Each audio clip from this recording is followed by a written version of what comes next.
ಪಚ್ಚೆ ವರ್ಣದ ಸೀರೆಯುಟ್ಟು ಪ್ರಕೃತಿಯ ಸೌಂದರ್ಯವನ್ನೇ ಮಿಗಿಚಿಸಿಕೊಂಡಿರುವ ಈ ತುಳುನಾಡು ಇದು ಕೇವಲ ನೆಲವಲ್ಲ, ಪ್ರಕೃತಿ ತನ್ನ ಕೈಯಾರೆ ಬರೆದ ಕಾವ್ಯ. ಆಹಾ, ಇವತ್ತು ಪ್ರಕೃತಿ ಎಷ್ಟು ಸುಂದರವಾಗಿ ಕಾಣುತ್ತಿದೆ ಅಲ್ಲವೇ? ಹೌದು, ಮರಗಿಡಗಳು, ಬಣ್ಣ ಬಣ್ಣದ ಹೂಗಳು, ಪಕ್ಷಿಗಳ ಚಿಲಿಪಿಲಿ ಮನಸ್ಸಿಗೆ ಉಲ್ಲಾಸವನ್ನು ನೀಡುತ್ತದೆ. ನಿಜ, ಪ್ರಕೃತಿಯ ಮಡಿಲಲ್ಲಿ ಸ್ವಲ್ಪ ಸಮಯ ಕಳೆದರೂ ಮನಸ್ಸಿಗೆ ನೆಮ್ಮದಿ ಸಿಗುತ್ತದೆ. ಪ್ರಕೃತಿಯ ರಕ್ಷಣೆಯಿಂದ ನಮ್ಮ ಆರೋಗ್ಯವು ಉತ್ತಮವಾಗಿರುತ್ತದೆ. ಅದಕ್ಕಾಗಿ ನಾವಿಂದು ಬಿಜಿಎಸ್ ಪ್ರೌಢಶಾಲೆಯ ವಿದ್ಯಾರ್ಥಿಗಳು ಪ್ರಕೃತಿಯ ರಮಣೀಯವಾದ ಈ ಸ್ಥಳದಲ್ಲಿ ಒಟ್ಟು ಸೇರಿದ್ದೇವೆ. ಇಂದು ನಾವು ಈ ಹಸಿರು ಲೋಕದ ಹೃದಯದೊಳಗೆ ಪ್ರವೇಶಿಸಿ ಭತ್ತದ ಗದ್ದೆಯ ನೈಜ ಅನುಭವ ಹಾಗೂ ಭತ್ತದ ಮೌಲ್ಯ ಮತ್ತು ರೈತರ ಮಹತ್ವವನ್ನು ಅರಿಯಲಿದ್ದೇವೆ. ಬಲೆ ಕಂಡಡಂದು ದಿನದ ಪೋರ್ಲಿ ತೂಕ.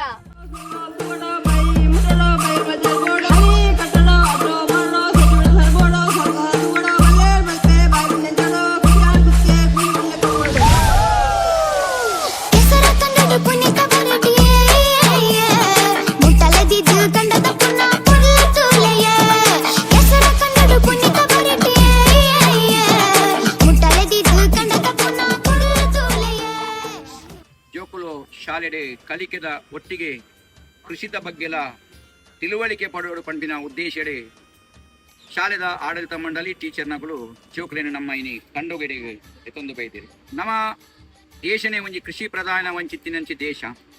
ರೈತೆ ದೇಶದ ಬೆನ್ನೆಲುಬು ಪನ್ಪಿರಿ. ಕೈ ಕೆಸರಂಡ ಬಾಯಿ ಮೊಸರು ಆಪುನ್ ಪನ್ಪಿಂಚಿನ ಒಂಚಿ ಕಾದೆ ನುಡಿಲ ಅವು ನೂದೇಕನ್ನೋದು ಸತ್ಯವಾಯಿನ ವಿಚಾರ.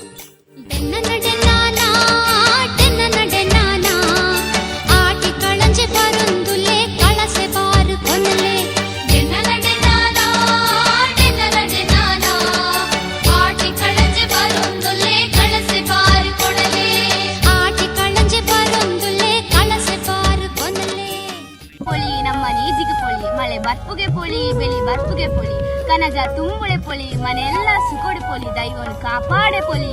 ಪೊಲಿಯೋ ಪೊಲಿ, ಪೊಲಿಯೋ ಪೊಲಿ, ಪೊಲಿಯೋ ಪೊಲಿ, ಪೊಲಿಯೋ